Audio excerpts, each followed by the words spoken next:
Bagong Pure Foods corned beef in a pouch. 3 minuto lang, may ready-to-eat na kayong pang-ulam. Madali lang, maglagay ng sapat na dami ng mainit na tubig sa isang bowl or container. Ilagay at ibabad ang Pure Foods corned beef pouch sa loob ng 3 minuto, and after 3 minutes, ready to serve na ang inyong Pure Foods corned beef na pang-ulam. Habang inihahanda natin ang ating Pure Foods corned beef in a pouch, balikan muna natin ang makapigil hiningang pagtatagpo ng Barangay Ginebra at San Miguel sa kanilang semis Game 4 duel. Let's zoom into the fourth. Ang Ginebra lamang pa rin, pero si Danny Seagull hindi talaga nila mapigilan. Danny Seagull, and he scores. Tit for tat, hetong sayo. Halterbrand squeezes one in for an 86-82 Ginebra lead. And J.J. Halterbrand running rings around. But Seagull keeps the Kings at bay with another easy field goal. Hinahabol ni Kagiwa, goes behind the back, goes all the way.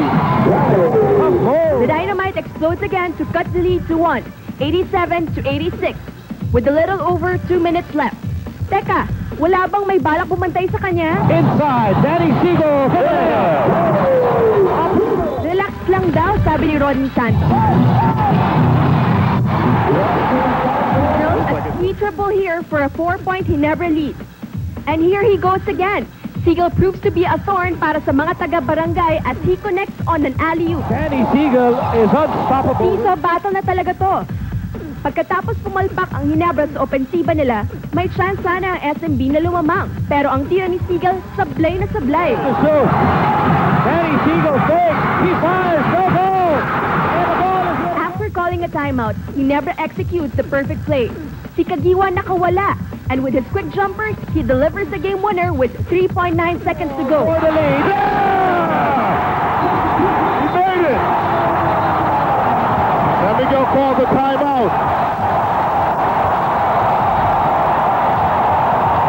19 points for Mark Kagiwa. Hinirat pa sana ang SMB, pero ang tira ni Rosella way off talaga. We will have a game 5 on Friday. The Gin Kings celebrate on the hard court as they escape with a 94-92 win to force a winner-take-all Game 5.